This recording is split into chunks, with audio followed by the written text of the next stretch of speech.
Bonsoir à toutes et à tous, j'espère que vous allez bien.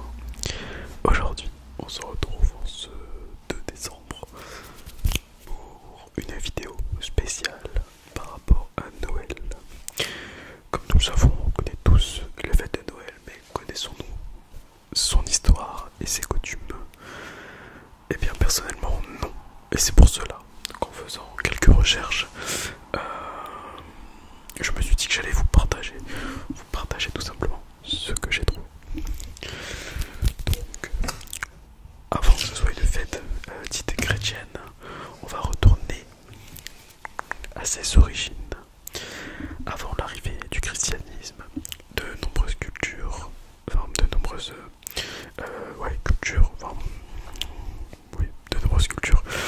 fêtaient déjà Noël, entre guillemets.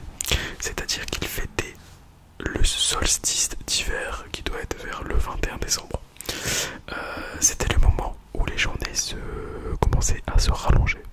Ces fêtes marquaient le renouveau et la lumière, ainsi que la promesse du printemps. Les Saturnales romains, ce qui est une fête dédiée à Saturne, tout simplement, dieu de l'agriculture. Les Romains échangeaient des cadeaux, décoraient leurs maisons avec des branches de laurier et organisaient des banquets.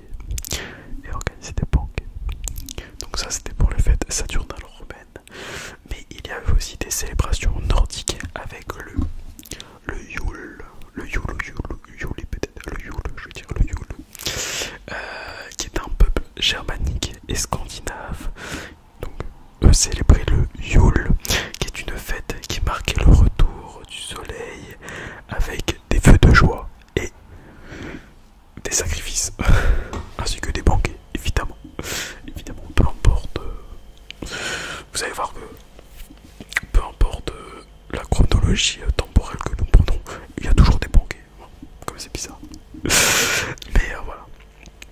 Ces fêtes ont avant tout influencé l'élaboration de Noël en tant que fête de la lumière et de la joie. Ensuite, Noël depuis la naissance du christianisme. Dans la naissance du christianisme, voilà. Donc suite à la naissance de Jésus-Christ, avant la naissance de Jésus-Christ, Noël n'était pas fêté. Donc c'est à la naissance de Jésus-Christ, à partir de 100 ans après l'ère de Jésus, donc 100 ans de notre ère, on a commencé seulement à fêter les fêtes de Noël. Elle n'était pas fêtée avant, puisque l'église mettait davantage l'accent sur ce qui était la passion, donc tout ce qui est tourné autour de la mort et la résurrection de Jésus. Voilà, donc il faut savoir qu'au tout début, au 1er siècle, ce n'était pas fêté, c'est venu par la suite. Au 3e siècle, les évangiles ne précisant pas la date de la naissance de Jésus, il existait plusieurs hypothèses. Certaines communautés chrétiennes célébraient cette naissance le 6 janvier, jour aujourd'hui connu sous le nom de l'épiphanie. On connaît tous l'épiphanie. Au 4e siècle après Jésus, l'empereur Constantin, après avoir adopté le christianisme, a institutionnalisé la célébration de Noël le 25 décembre. Donc il a fallu attendre l'empereur Constantin pour qu'on décide de fêter, de fixer la date de Noël au 25 décembre. Cette date correspondait au... Mon latin, je n'ai jamais fait le latin. Dai Natalis Solis Invicti. Jour de la naissance du soleil invaincu. Dai Natalis Solis Invictis. Donc, c'est une fête païenne honorant le dieu solaire. En superposant ces célébrations, l'église facilitait la conversion des peuples païens. Voilà.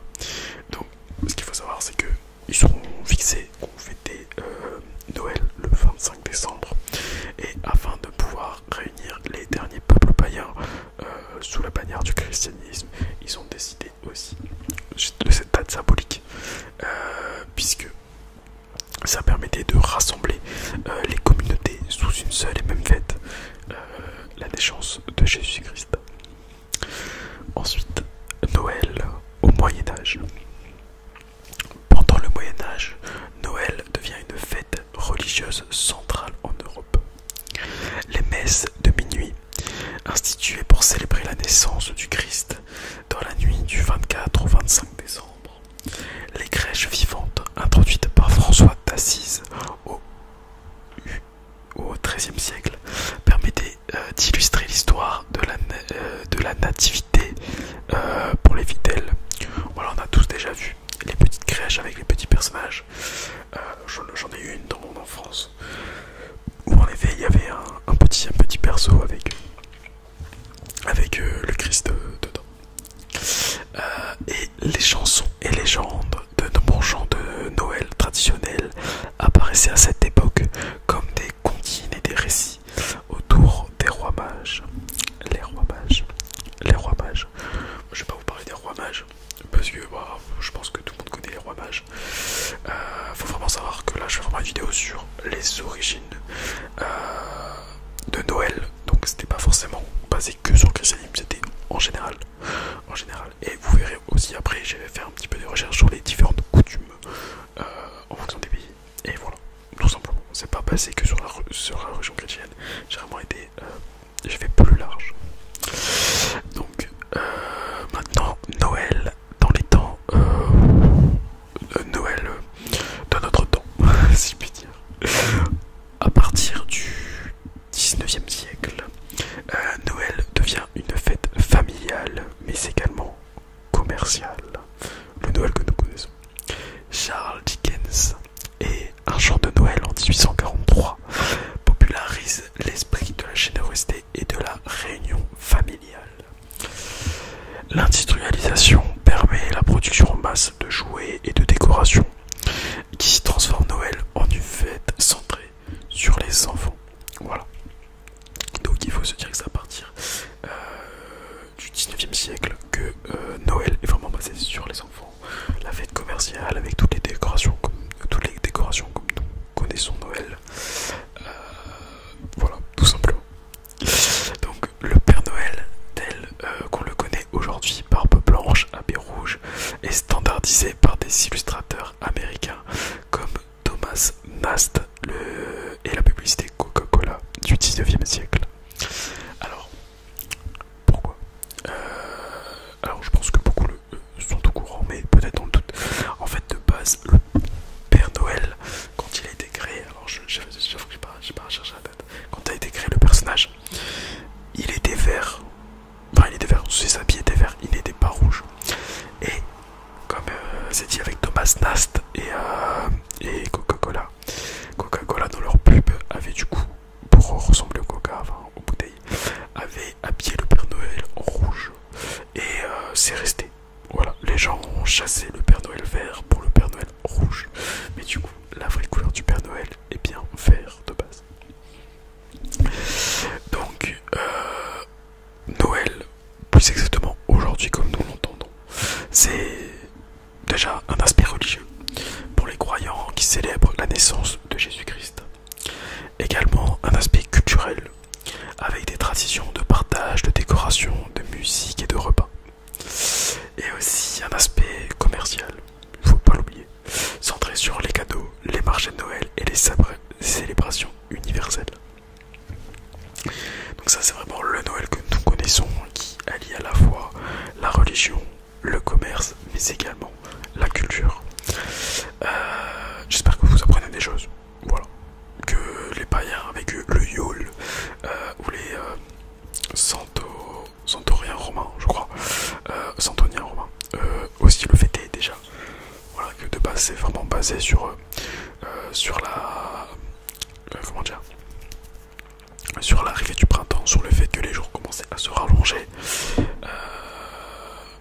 Et puis voilà, après vous avez pu voir à travers le christianisme qu'à partir du 3e siècle, à partir du 4e siècle, ça a vraiment pu, à partir de l'empereur Constantin, que Noël a été fixé au 25 décembre. commencer à le fêter tout simplement.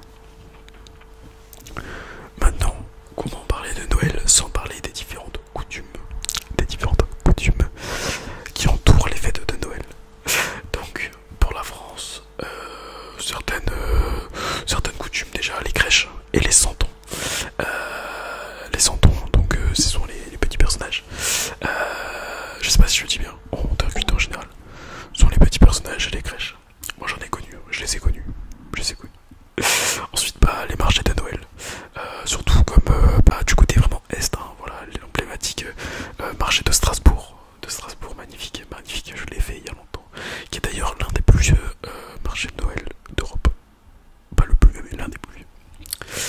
On a aussi du coup nous le réveillon, le 24 décembre, où on se réunit en famille, où on partage un repas festif avec des plats en général pour travailler, de la dinde, voilà, du charbon, des huîtres, des bûches, de foie gras, enfin voilà, pas les produits qu'on mange de tous les jours. C'est une fête où en général on n'hésite pas à mettre un peu plus que le budget de base pour un repas afin de partager ce moment avec nos convives. Mais c'est également du coup le Père Noël qui apporte des cadeaux de la nuit du 24 au 25. Maintenant, faisons un petit tour en Allemagne. Alors, je vais essayer de prononcer les mots en allemand. Le Adventkrax, donc c'est la couronne de l'Avent. Je sais que je l'ai très mal prononcé. Donc c'est une couronne avec 4 bougies qui est allumée chaque dimanche de l'Avent. Ça me fait penser un petit peu au chandelier chez les juifs. Vous savez qu'ils allument. Ça m'a fait penser à ça. Voilà, je ne sais plus comment ça s'appelle. Ensuite, on a le Weihnachtsmarkt, qui sont les marchés les marchés de Noël, voilà. Comme ceux de Cologne et autres, hein, de Berlin et tout ça. On a les sapins de Noël, à savoir que les sapins de Noël viennent d'Allemagne. Voilà, je l'ai su, je le savais pas depuis pas super longtemps, mais voilà, le sapin de Noël de base ça vient d'Allemagne, qui de base était décoré, c'est ça, avec des bougies, des pommes de pin et différents ornements. Et la Saint-Nicolas, donc Nikolaus, qui est le 6 décembre, donc il laisse des cadeaux dans les chaussures des enfants sages à la Saint-Nicolas, Partons de l'Allemagne et partons un peu plus vers le Royaume-Uni. Avec les... Alors il y a encore mon accent anglais très mauvais. Avec le Christmas Crackers. Donc ce sont des petits tubes en carton qui éclatent lorsqu'on les ouvre, contenant des surprises comme des bonbons ou des bagues. Je pense voir ce que c'est, mais je suis pas sûr. Genre ça représente vraiment ce que j'ai dit en fait, des tubes, et en fait quand vous faites ça, c'est pas des ouverts du coup, c'est des bonbons et tout qui sortent. Il y a aussi le magnifique pudding de Noël. Donc voilà, un dessert basé à base de fruits secs, souvent flambés en effet. Le Boxing Day, alors je connaissais pas.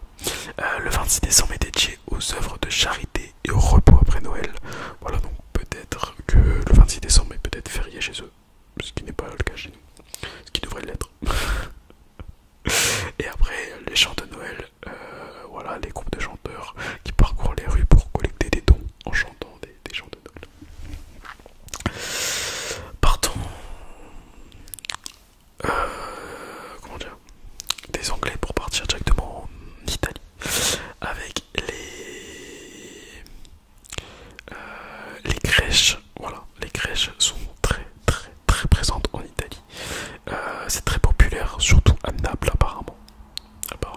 Ce que j'avais vu tout à l'heure, c'est ce que j'ai noté. Les repas de Noël là-bas varient en fonction des régions, comme les plats, comme les tortellini ou en bouillon, ou les panettone. Pourtant, le panettone, alors j'ai trouvé ça très étonnant et qu'il me semble que le panettone c'est polonais. Je ne sais pas, je ne saurais vous dire. Voilà. Alors ensuite, il y a aussi la Bifana qui est le 6 janvier, donc ce qui représente un peu à la Saint-Nicolas, comme nous avons pu voir en Allemagne, où là pareil en fait c'est une vieille femme qui vient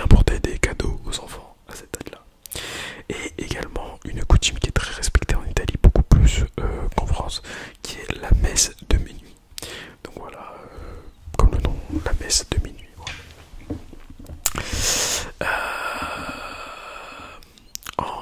Ensuite, on part de l'Italie pour arriver en Espagne avec Los Rey Magos, donc les rois mages. Donc les cadeaux sont traditionnels apportés le 6 janvier par les rois mages. Voilà. Donc là encore, le 6 janvier, c'est toujours la même, plus ou moins la même date. Vous voyez, en fonction des pays, on appelle ça différemment. Ça peut être la Saint-Nicolas, comme ça peut être, la Bifana, Befana peut-être. Befana peut-être. Et la Los Rey Magos. Maros. Je sais pas comment on dit. Ensuite, on a la Noche Buena. La Noche Buena qui est le 24 décembre. Donc c'est un grand repas familial. Voilà. Qui est ensuite suivi de la messe de minuit. Voilà, on retourne vraiment sur le côté italien là-dessus. La Loteria de la Navidad. Donc c'est la loterie nationale très populaire juste avant Noël. Ça j'avais entendu dans mes cours d'espagnol. Ça je connaissais. Et la Cangatio, donc c'est en Catalogne. Donc c'est une bûche en bois décorée qui offre des cadeaux après qu'on les symbolise symboliquement frappés. En fait, on la frappe pour avoir des cadeaux un peu en mode pignata. Si j'ai bien compris, j'ai pas trop compris, mais si j'ai bien compris, c'est ça. On la frappe pour avoir des cadeaux. Allez, on va partir du côté des États-Unis un petit peu, des États-Unis, avec beaucoup de décorations extravagantes. Voilà, les maisons sont souvent ornées de lumière, de décorations extérieures. Voilà, on peut voir dans les jardins les différents trucs, les Pères Noël accrochés sur les devantures de maisons et tout ça. On a aussi le Santa Claus, donc inspiré cette fois de Saint-Nicolas. Aïe. Excusez-moi. Donc le Santa Claus inspiré de Saint-Nicolas.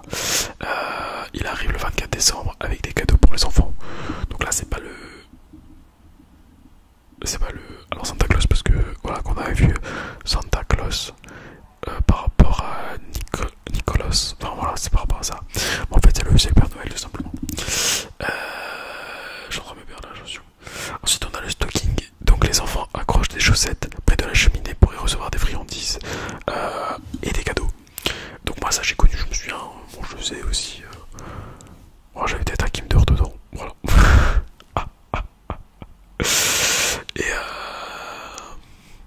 Et ensuite on a vraiment un attrait culturel assez prononcé, voilà, un mixte de culture au niveau des États-Unis. Parce que bon, comme beaucoup le savent, les États-Unis, le peuple qui a fondé les États-Unis, c'est des Français, des Espagnols, des Italiens, des Portugais, des Allemands. Et donc forcément tous là-bas fêtent avec leurs coutumes fêtent entre eux avec leurs coutumes Noël, célèbrent entre eux. Donc dans les pays nordiques, on a le Yule qui est du coup, comme j'avais dit, la célébration païenne, donc centrée sur la lumière et l'arrivée du printemps. On a la Sainte Lucie, donc le 13 décembre en Suède. Donc une jeune fille est coiffée d'une couronne de bougies qui mène une procession. On a le Yule Board, je sais pas le dire, qui est un banquet de Noël avec du poisson salé, du jambon et du glögg. C'est du vin chaud, voilà. Et après on a le Yule Tante, qui est l'équivalent nordique du Père Noël, souvent accompagné d'un bouc symbolique. Voilà, et pourquoi pas avec un bouc, et pourquoi pas. Alors on va quitter les pays nordiques. Bon, on va partir en Russie. Voilà. Donc la base, le Noël est célébré le 7 juillet selon le calendrier julien. Donc Noël, c'est le 7 janvier. Que dis-je? Le 7 janvier. Il y a aussi des fêtes religieuses, donc qui sont marquées par des jeûnes et des prières avant le jour de la nativité. Le Dead Moros, je sais pas le dire, je sais pas. Qui est le grand-père Gel, alors, qui est accompagné de sa petite fille. Ça c'est russe, hein. Donc le grand-père Gel qui est accompagné de sa petite fille Sneguroshka, qui apporte des cadeaux lors des célébrations de Nouvel An. Voilà. Donc eux ils le fêtent déjà le 7 janvier, donc c'est normal que ça soit au niveau de Nouvel An pour eux. Voilà, eux c'est dans la continuité, donc c'est un petit peu plus tard. Ensuite on va partir un petit peu en Australie. Au Noël là-bas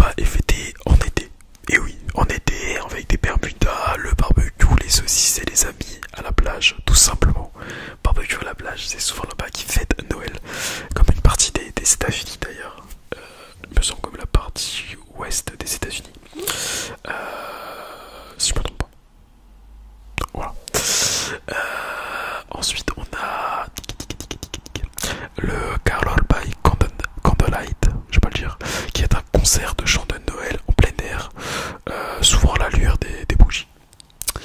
Et ensuite on a des décorations estivales comme des sapins de Noël artificiels, évidemment compliqué d'avoir en plein été des sapins de Noël, enfin des sapins normaux. Voilà, qui coûte, ouais, tac tac. Voilà, après, rien de plus à dire sur l'Australie. Je suis en train de regarder mes trucs, mais j'arrive pas à relire. Et puis on va finir avec un 10e pays, et le dernier qui sera le Japon. Le Japon, où là-bas Noël est vraiment une fête commerciale. Donc c'est pas du tout une fête religieuse là-bas, pas du tout. Mais vraiment c'est le fait on célèbre le fait d'échanger des cadeaux entre nous, des décorations, enfin le fait de partager un moment avec un ami, un membre de sa famille ou une personne qui compte.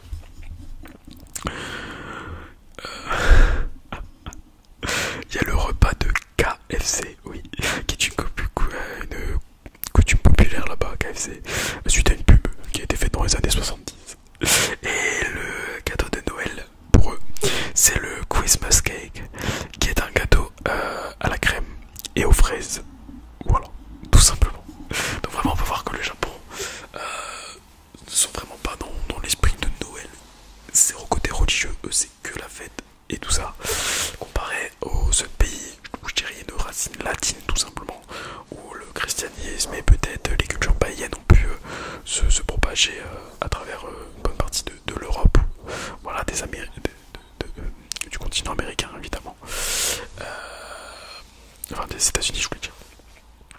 Donc voilà, j'espère que vous avez appris des choses sur la fête de Noël, ses origines, le côté païen, le côté avec le Christ, tout simplement, et les différentes coutumes. J'espère que cela vous a plu. Je vous souhaite à toutes et à tous